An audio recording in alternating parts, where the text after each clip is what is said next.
बिस्मिल्लाहिर्रहमानिर्रहीम। अस्सलाम वालेकुम स्टूडेंट्स, मैं हूं हसन फरीद, आपका physics teacher. Students, last time हम लोगों ने बोहर का एटॉमिक मॉडल डिस्कस किया और आपने देखा कि एटॉमिक मॉडल को एक्सप्लेन करने के लिए बोहर ने कुछ पोस्टुलेट्स दिए। ये हम लोगों ने जाना लास्ट लेक्चर में कि बोहर ने जब ये पोस्टुलेट्स दिए तो खुद बोहर नहीं जानता था कि इनकी फिजिकल रीजन, इनकी वजह क्या है। उसने बस पोस्टुलेट्स तो दे दिए लेकिन वो खुद नहीं जानता था कि इसकी वजह क्या है। इसकी वजह स्टूडेंट्स जस्टिफाई की डी ब्रोगले ने। तो इस वजह से आज के आर्टिकल का नाम है de Broglie's interpretation of Bohr's orbit. Interpretation मतलब तशरीह की या एक्सप्लेन किया, जस्टिफाई किया डी ब्रोगले ने बोहर के उन पोस्टुलेट्स को जिसकी खुद वजह बोहर भी नहीं जानता था। तो स्टूडेंट्स, अब वो क्या वजूहात हैं और वो क्या जस्टिफिकेशन है जो डी ब्रोगले ने दी, ये हम जानेंगे आज के लेक्चर में। तो आइए स्टूडेंट्स स्टार्ट करते हैं आज का लेक्चर। स्टूडेंट्स, बोहर की थ्योरी में क्या इंपॉर्टेंट बातें थी हम लोगों ने लास्ट लेक्चर में डिस्कस की, आज भी हम डिस्कस करेंगे।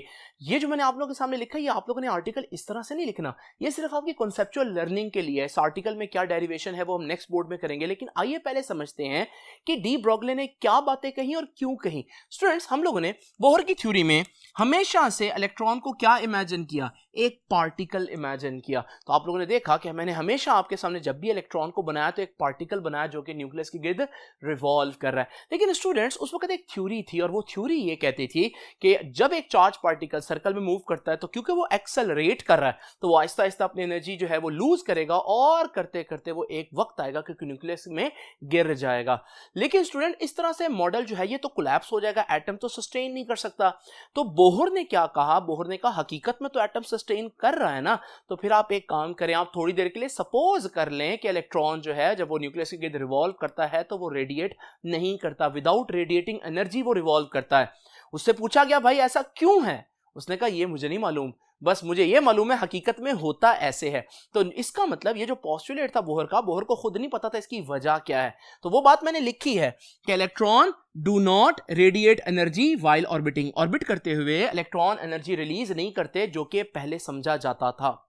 लेकिन क्योंकि उसको इसकी वजह ही नहीं पता, क्योंकि अगर हम इलेक्ट्रॉन को एक पार्टिकल सपोज करें तो फिर तो उसको रेडिएट करनी चाहिए एनर्जी, क्योंकि वो एक्सेलरेटिंग चार्ज बन जाता है।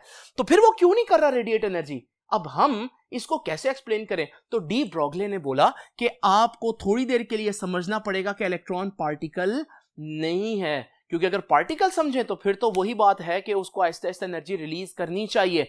तो फिर हम इलेक्ट्रॉन को क्या सपोज करें? तो डी ब्रोगले ने अजीब बात की और सुनिएगा वो क्या बात है। इसने कहा कि electron is a wave. Students, बहुत अजीब बात कर रहे हैं कि electron is a wave. Wave और पार्टिकल में फर्क क्या है? पहले तो आप लोग ये देखें कि अगर मेरे पास यहां एक पार्टिकल मूव करता दिखाई दे रहा है आपको, ये पार्टिकल में खास बात है कि मैं जिस वक्त चाहूं इसकी स्पेसिफिक पोजीशन फाइंड आउट कर सकता हूं, क्योंकि पार्टिकल यहां है और इस लम्हे यहां है, इस लम्हे यहां है, तो मैं यहां पर पार्टिकल को जब चाहूं उसकी स्पेसिफिक पोजीशन मालूम कर सकता हूं। लेकिन स्टूडेंट्स, वेव में एक खास बात है कि अगर मेरे पास वेव को मैं इमेजिन करूं यहीं पर, तो वेव तो यहां से यहां तक है, और अगर मैं आपसे पूछूं कि वेव कहां है तो क्या आप इसका जवाब दे सकते हैं कि वेव यहां है? नहीं, आप कहेंगे सर ये सारी तो वेव है। तो वेव के बारे में आप कैसे बता सकते हैं कि वेव कहां है? क्योंकि वेव स्पेस में एक पोजीशन नहीं रखती, बल्कि वेव स्पेस में स्प्रेड होती है, फैली होती है, जैसे कि आप लोग देख रहे हैं। तो अगर मैं से कोई पूछे कि वेव कहां है तो मैं कहूंगा भाई यहां से यहां तक वेव ही वेव है। तो स्टूडेंट्स, ये वेव और पार्टिकल में देखें आप लोग कितने मेजर फर्क हैं। तो बोहर और डी ब्रोगले में भी इतने ही मेजर फर्क है। तो बोहर क्या कह रहा है कि इलेक्ट्रॉन एक पार्टिकल है और डी ब्रोगले क्या कह रहा है कि इलेक्ट्रॉन एक वेव है। अब हम इलेक्ट्रॉन को अगर वेव इमेजिन करें तो अगली बात देखते हैं। बोहर कहता है कि इलेक्ट्रॉन जो है वो एनर्जी रेडिएट नहीं करता, तो फिर डी ब्रोगले तो अब क्या कह चुका है? उसको वेव कह चुका है। अब वो सोचेगा यार, मैं क्योंकि इलेक्ट्रॉन को वेव कह रहा हूं तो मुझे कोई ऐसी वेव सोचनी पड़ेगी या ऐसी वेव ढूंढनी पड़ेगी जो एनर्जी लूज ना करे, एनर्जी को किसी जगह पर कन्फाइंड करे, पकड़ के रखे। ये कौन सी वेव है? जब उसने देखा तो उसे पता चला यार एक ऐसी वेव एग्जिस्ट करती है, और वो आप लोगों ने भी पढ़ी हुई स्टूडेंट्स, वो है स्टेशनरी वेव। मिसाल के तौर पर स्टूडेंट्स, ये अगर दो बैरियर्स के दरमियान मेरे पास एक स्ट्रिंग हो फ्लेक्सिबल, और मैं इस स्ट्रिंग को प्लग करूं तो आप देखेंगे इसमें वेव्स जनरेट होंगी। लेकिन आप देख रहे हैं ये जो वेव है ये इस पॉइंट से मूव करके इस पॉइंट तक जाती है और वापस रिफ्लेक्ट कर जाती है, और इसी दो बैरियर्स के दरमियान ही हमेशा ये ऑसिलेशंस रहेंगी। यानी ये एक ऐसी वेव है जो एक जगह से दूसरी जगह नहीं जाती, बल्कि ये एक ऐसी वेव है जो एक जगह के अंदर कन्फाइंड रहती है। तो इसका मतलब हम क्या इलेक्ट्रॉन को ऐसी वेव की सूरत में इमेजिन कर सकते हैं कि वो एनर्जी रेडिएट ना करे? बिल्कुल स्टूडेंट्स, ऐसी वेव एग्जिस्ट करती है। और वो कौन सी वेव है? वो स्टेशनरी वेव है। तो उसने इलेक्ट्रॉन को वेव बोला। तो फिर अगली बात थी कि अगर वो वेव है तो उसको एनर्जी रेडिएट नहीं करनी चाहिए। क्या कोई ऐसी वेव है जो एनर्जी रेडिएट नहीं करती? बिल्कुल जी। उसके जवाब में उसने बताया कि इलेक्ट्रॉन भी एनर्जी रेडिएट नहीं करेगी, because electron is a stationary wave. Electron एक स्टेशनरी वेव है, बिल्कुल वैसे ही जैसे स्ट्रिंग्स के केस में मैंने आपको बताया कि उसमें स्टेशनरी वेव्स जनरेट होती हैं। लेकिन अब इलेक्ट्रॉन की स्टेशनरी वेव कैसी होंगी स्टूडेंट? जरा इमेजिन करें कि हमारे पास उन दो बैरियर्स के दरमियान अब एक इलेक्ट्रॉन मौजूद हो। तो जब इलेक्ट्रॉन मौजूद होगा तो इलेक्ट्रॉन अब एक पार्टिकल नहीं है। इस तरह से ना इमेजिन करें, इलेक्ट्रॉन को अब यूं इमेजिन करें, ये एक वेव है स्टूडेंट्स। और ये कौन सी वेव है? स्टेशनरी वेव है। तो इलेक्ट्रॉन किसी दो बैरियर्स के दरमियान इस तरह से मौजूद होगा। अजीब बात है। अगर मैं आपसे पूछूं कि इलेक्ट्रॉन कहां है, तो अब आप इसका जवाब नहीं दे सकते कि इलेक्ट्रॉन कहां है। आप कहेंगे सर ये सारे ही इलेक्ट्रॉन है। कुछ बच्चे इसको गलत समझ लेते हैं। बच्चे समझते हैं कि वेव जब हम कहते हैं तो इसका मतलब है कि इलेक्ट्रॉन एक पार्टिकल है but it moves like wave, जैसे आप देख रहे हैं। नहीं स्टूडेंट्स, ऐसा नहीं है। जब मैं अगर किसी जगह पर इस तरह से मूव करना शुरू कर दूं, क्या आप मुझे अब वेव कहना शुरू कर देंगे? नहीं। तो अगर यूं होता कि इलेक्ट्रॉन असल में एक पार्टिकल और वो वेव की तरह मूव करता है, तो फिर हम ये ना कहते इलेक्ट्रॉन इज अ वेव, बल्कि हम कहते कि electron is moving like a wave, travelling like a wave. लेकिन हम कहते हैं इलेक्ट्रॉन इज अ वेव, यानी कि असल में कॉन्सेप्ट ये है कि इलेक्ट्रॉन कोई वेव की तरह मूव नहीं करता, बल्कि इलेक्ट्रॉन खुद एक वेव है। ये पूरा एक इलेक्ट्रॉन है जिसको आप पहले यूं इमेजिन करते थे, लेकिन अब आप उसको यूं इमेजिन करेंगे। आपको जितना मर्जी वियर्ड लगे, क्वांटम फिजिक्स का मसला ही यही है कि ये बहुत वियर्ड है। बच्चों को इसको डाइजेस्ट करने में, इवन टीचर्स को डाइजेस्ट करने में थोड़ा टाइम लगता है, क्योंकि इसके जो रिजल्ट्स हैं वो बड़े एस्टोनिशिंग, बड़े इंटरेस्टिंग और हमारी आम जिंदगी से बड़े हटकर हैं, इसलिए थोड़ा सा टाइम लगता है। नाउ स्टूडेंट जरा तवज्जो कीजिए। अभी तक मैंने आपको इलेक्ट्रॉन को एक वेव की तरह इमेजिन करवाया है दो बैरियर्स के दरमियान। नाउ स्टूडेंट्स, हमने तो डिस्कस करना है एटॉमिक मॉडल। एटॉमिक मॉडल में यही इलेक्ट्रॉन जो है वो बेसिकली कहां मौजूद होता है? वो तो मौजूद होता है न्यूक्लियस के गिर्द। तो न्यूक्लियस के गिर्द अब इलेक्ट्रॉन वेव की तरह कैसे बनाऊं? अभी तक तो इलेक्ट्रॉन को एक पार्टिकल की तरह बनाते रहे, लेकिन अब ये इलेक्ट्रॉन, मैंने बताया कि ये इलेक्ट्रॉन वेव नहीं है। तो क्या मैं इलेक्ट्रॉन को यूं मूव करवाना शुरू कर दूं लाइक वेव? नहीं स्टूडेंट्स, ये तो फिर गलत हो जाएगा ना, क्योंकि मैंने क्या बताया कि electron does not move like wave, बल्कि इलेक्ट्रॉन तो खुद वेव है। तो फिर स्टूडेंट्स इलेक्ट्रॉन किस तरह का होगा? जरा देखिए, यूं अब आप इमेजिन करेंगे इलेक्ट्रॉन को, ये स्टेशनरी वेव है जो उस ऑर्बिट में इलेक्ट्रॉन की बन रही है। अच्छा स्टूडेंट्स, ये कोई नई चीज नहीं है।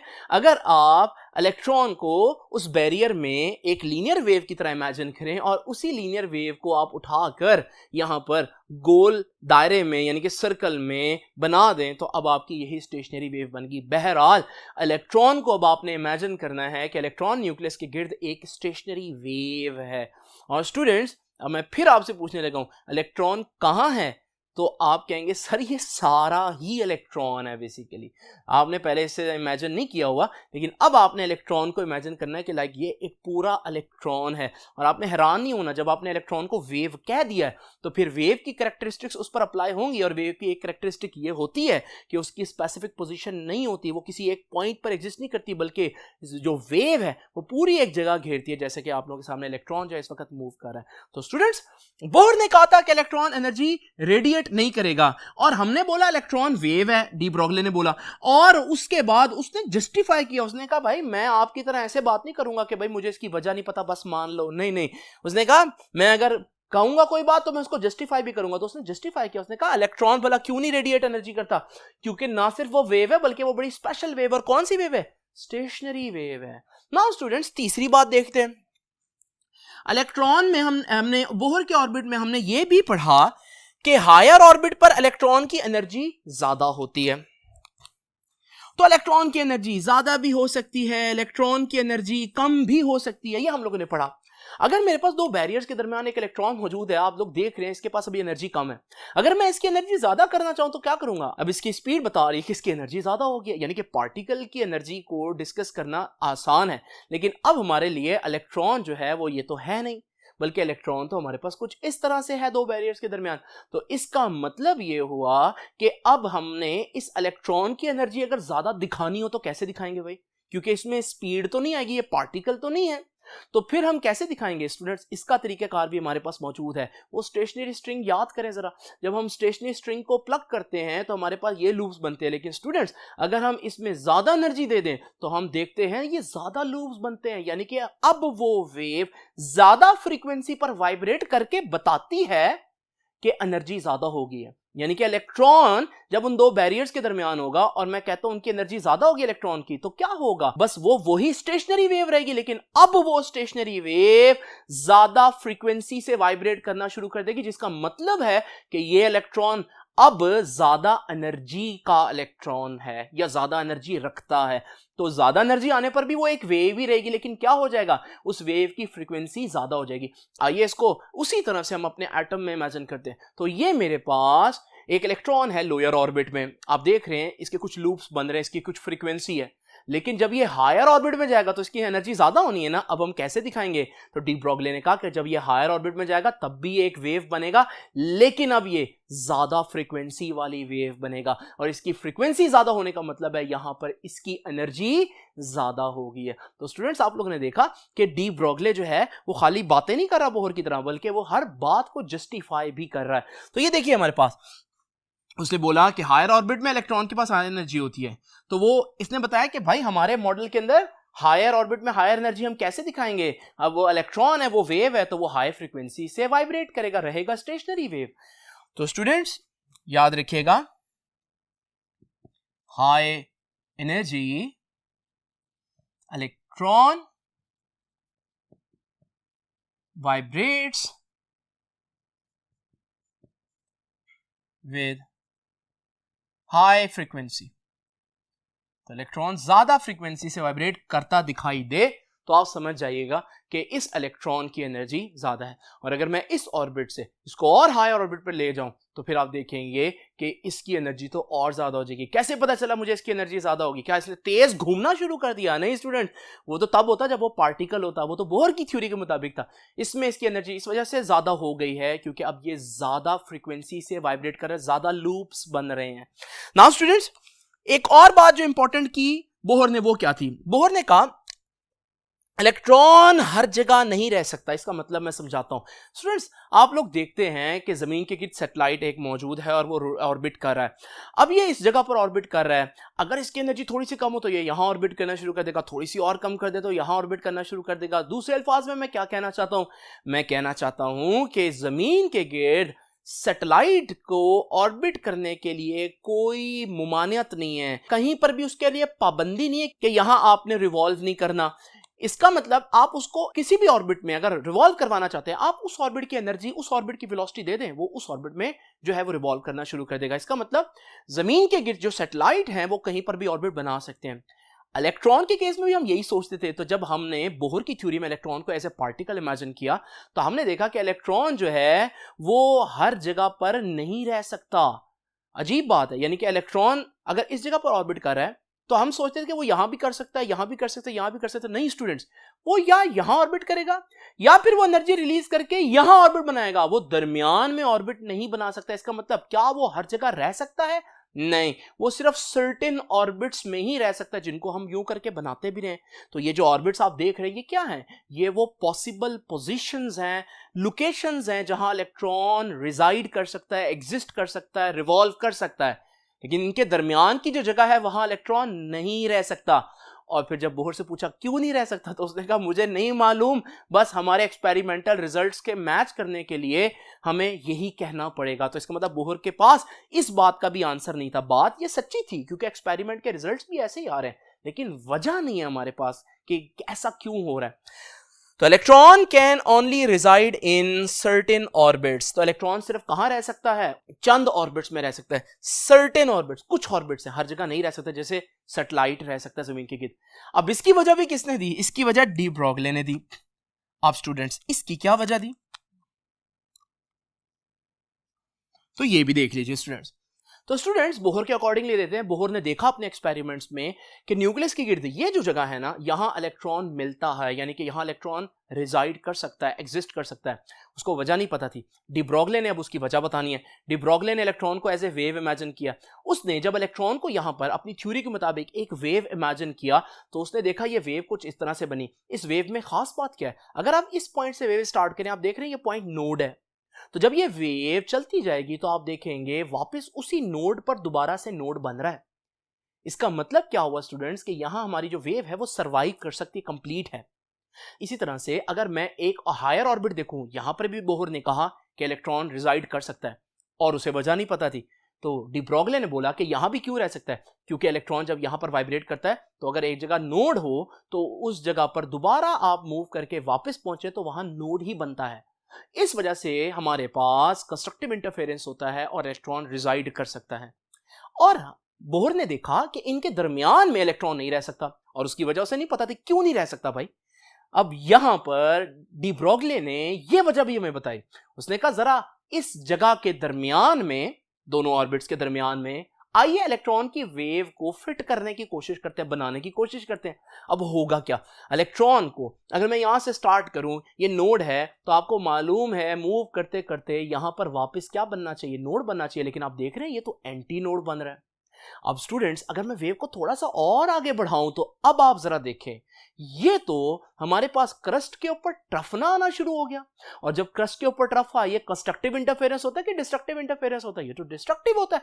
और डिस्ट्रक्टिव में वेव्स क्या करती हैं, एक दूसरे को कैंसिल करती हैं। तो इसका मतलब यहां इलेक्ट्रॉन की वेव एक दूसरे को कैंसिल कर देंगे और इलेक्ट्रॉन यहां एग्जिस्ट नहीं कर सकता। इसका मतलब हमें कभी भी ये पहले नहीं पता चला था कि इलेक्ट्रॉन सिर्फ चंद ऑर्बिट्स में क्यों रह सकता है। डी ब्रॉगले ने हमें वजह बताई, क्योंकि वो कहता है डी ब्रॉगले कि हमारे पास इलेक्ट्रॉन उन जगहों पर रह सकता है जहां पर उसके पास n वेवलेंथ हो, पूरी पूरी वेवलेंथ हो। क्या मतलब है, इस ऑर्बिट में मैंने बताया ना इलेक्ट्रॉन रह सकता है। क्यों रह सकता है भला? क्योंकि अगर आप देखो यहां से यहां एक वेव है, यहां से यहां ये दो वेव है, ये तीन वेव है, यानी कि कितनी वेव्स बन रही हैं, तीन वेव्स। अच्छा यहां क्यों रह सकते हैं ऊपर वाले ऑर्बिट्स में, वहां देख लेते हैं। यहां से यहां एक वेव है, फिर दो वेव हैं, फिर तीन वेव हैं और चार वेव्स हैं। और फिर अगर आप इससे एक और ऑर्बिट ऊपर देखेंगे तो आप देखेंगे वहां भी इलेक्ट्रॉन रह सकता है। भला क्यों? क्योंकि वहां पर आपके पास एक, दो, तीन, चार और पांच वेव्स हैं। इसका मतलब इलेक्ट्रॉन कहां कहां रह सकता है, जहां उसकी जो वेव्स हैं वो पूरी पूरी वेवलेंथ बन रही हो, इंटीग्रल मल्टीपल बन रहा हो, पूरी तीन वेवलेंथ्स हो, पूरी चार वेवलेंथ्स हो, पूरी पांच, पूरी छह, पूरी एन कोई भी नंबर हो सकता है। और फिर उसने ये भी बताया कि जहां इलेक्ट्रॉन नहीं रह सकता वहां क्यों नहीं रह सकता। मिसाल के तौर पर अभी मैंने एग्जांपल बताई कि यहां इलेक्ट्रॉन नहीं रह सकता, उसकी वजह क्या है? क्योंकि हमारे पास पूरी वेवलेंथ्स नहीं बन रही। आइए जरा चेक करते हैं। ये देखें, एक वेवलेंथ, ये दो वेवलेंथ, तीन वेवलेंथ, और ये देखिए ये तो पूरी वेव नहीं, ये तो 3.5 हो गई, 3.5, 3.5 और 3.5, क्योंकि इंटीग्रल नंबर नहीं है, इस वजह से यहां पर हमारे पास जो इलेक्ट्रॉन है वो एग्जिस्ट नहीं कर सका। तो ये बड़ी जबरदस्त बात हुई कि हमारे पास बोहर ने जो बातें ऑब्जर्व की थी उनकी सही जस्टिफिकेशन हमें डी ब्रॉगले ने दी।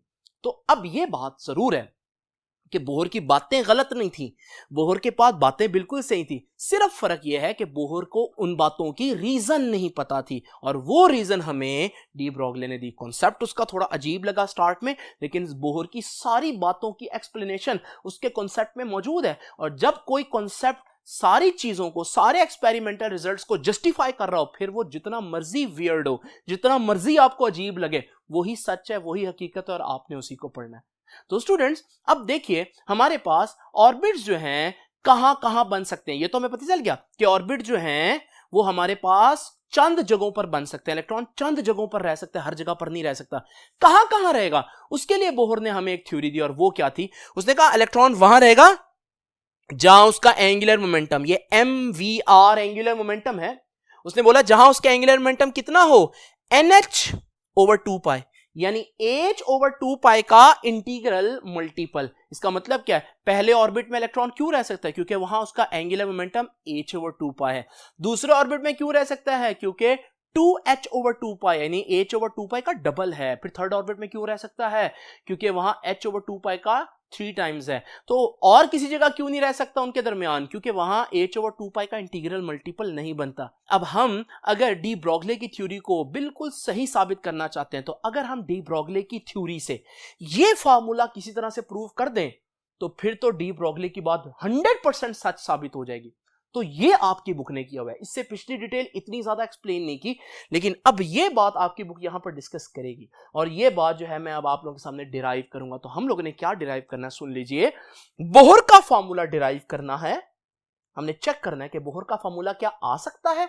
किसकी थ्योरी से? बोहर की? नहीं, डी ब्रोगली की जो वेव थ्योरी है उससे क्या बोहर का रिजल्ट आएगा? क्योंकि बोहर का रिजल्ट है तो सच्चा ना। तो अगर ऐसा हो गया तो फिर तो हम कहेंगे भाई डी ब्रोगली ने 100% सही बोला है, इलेक्ट्रॉन वाकई में वेव है। तो आइए स्टूडेंट्स अब चेक करते हैं कि क्या ये आंसर आ सकता है या नहीं आ सकता।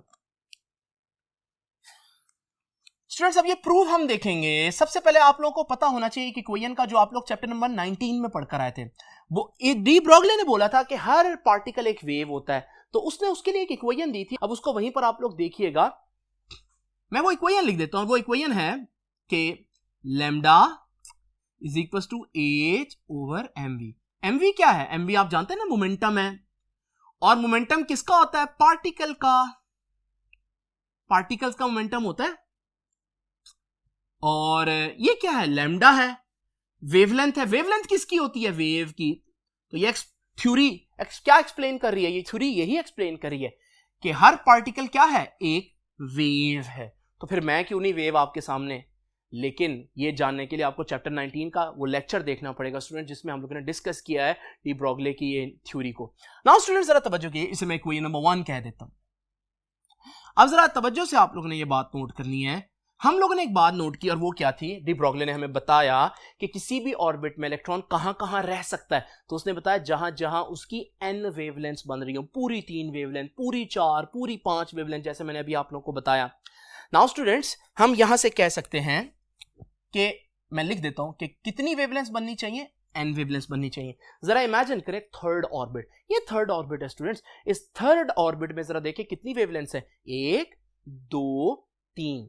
इसी तरह फोर्थ ऑर्बिट में अगला इलेक्ट्रॉन चला जाता है, तो फोर्थ ऑर्बिट में जरा देखिए 1 2 3 4। अब ये हमारे पास हर ऑर्बिट का जो नंबर होगा उतनी ही वेवलेंथ होंगी। तो 5वें ऑर्बिट में 5 वेवलेंथ होंगी, छठे ऑर्बिट में 6 वेवलेंथ होंगी। अच्छा, एक और चीज मुझे यहां पर याद आ रही है, अगर मैं भूल ना जाऊं आप लोगों को बता दूं। जब हम वेव पूछेंगे आपसे कि एक ऑर्बिट में कितनी वेव्स हैं, तो जो ऑर्बिट का नंबर उतनी वेव्स। 5वें ऑर्बिट में 5 वेव्स, छठे ऑर्बिट में 6 वेवलेंथ्स, 8वें ऑर्बिट में 8 वेवलेंथ्स। लेकिन अगर मैं आपसे पूछता हूं लूप, तो लूप ये जगह है स्टूडेंट्स। और अगर तीसरे ऑर्बिट में मैं देखूं, तो आप देख रहे हैं कि तीसरे ऑर्बिट में वेवलेंथ तो 3 है, लेकिन हर वेवलेंथ में 2 लूप है। इसका मतलब लूप के कितने बनेंगे? 6। तो लूप डबल बनते हैं।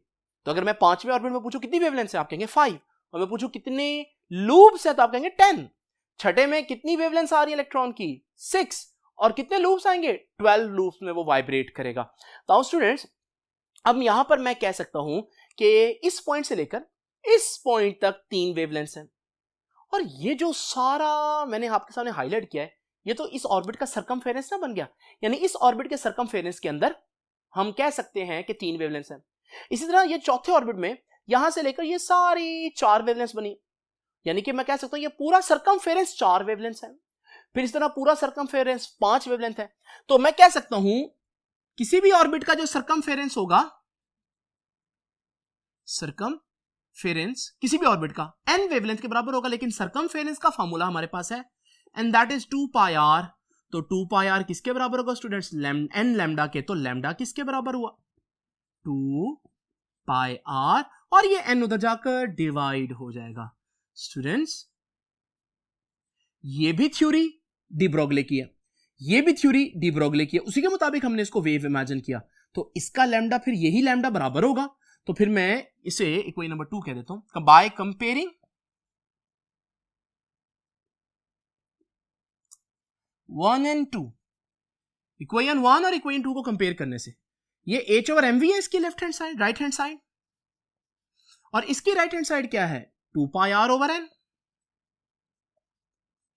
स्टूडेंट्स जिन चीजों पर मैं स्टार बना रहा हूं मैं उनको एक तरफ ले जाता हूं। ये देखिए m वी और आर, ये एक तरफ, तो एम वी इधर है, उसको आर के पास ले जाता हूं तो क्या बन जाएगा एम वी आर, क्योंकि इधर डिनोमिनेटर में उधर न्यूमिनेटर में चलेंगे। एन को इधर एच के साथ ले आ जाता हूं, एन एच, और 2 पाई इधर मल्टीप्लाई हो रहा था जाकर डिवाइड। स्टूडेंट्स कुछ जहन में आया आप लोगों के? गौर से देखिए ये फार्मूला कौन सा फार्मूला है, आइए पिछले बोर्ड पर चल के दिखाता हूं कि ये फार्मूला तो पिछले बोर्ड पर हम लोगों ने पढ़ा कि M V R is equal to N H over 2 pi Bohr ने कहा था, और ये सच है। तो फिर हमने देखा कि अगर हम डी ब्रोगली की वेव थ्योरी को भी सच मान लें तो वहां से भी M V R is equal to N H over 2 pi आ रहा है। इसका मतलब जो डी ब्रोगली की थ्योरी है वो फिर बोहर की थ्योरी से ज्यादा बेटर है, क्योंकि ये तो सिर्फ हाइपोथेसिस देता है, इसके पास उनकी एक्सप्लेनेशन नहीं है। ये ना सिर्फ बातें करता है बल्कि उन बातों को अच्छी तरह से एक्सप्लेन भी कर सकता है। तो स्टूडेंट्स ये था हमारा आज का लेक्चर। आई होप कि आपको समझ में आया होगा इलेक्ट्रॉन जो है वो किस तरह से अब आपने इमेजिन करना है। इलेक्ट्रॉन एक 3 डायमेंशनल वेव है। 3 डायमेंशनल वेव हम इमेजिन नहीं कर सकते, इनफैक्ट 2 डायमेंशनल वेव को इमेजिन करना बड़ा मुश्किल है। इस वजह से मैंने इलेक्ट्रॉन को एक 1 डायमेंशनल वेव की तरह समझाया, लेकिन याद रखिएगा असल में इलेक्ट्रॉन जो है वो एक 3 डायमेंशनल चीज है जो आपके पास न्यूक्लियस के गिर्द मौजूद है। तो स्टूडेंट्स ये था हमारा आज का लेक्चर। आपसे अब इंशाल्लाह मुलाकात होगी नेक्स्ट लेक्चर में। तब तक के लिए अल्लाह हाफिज।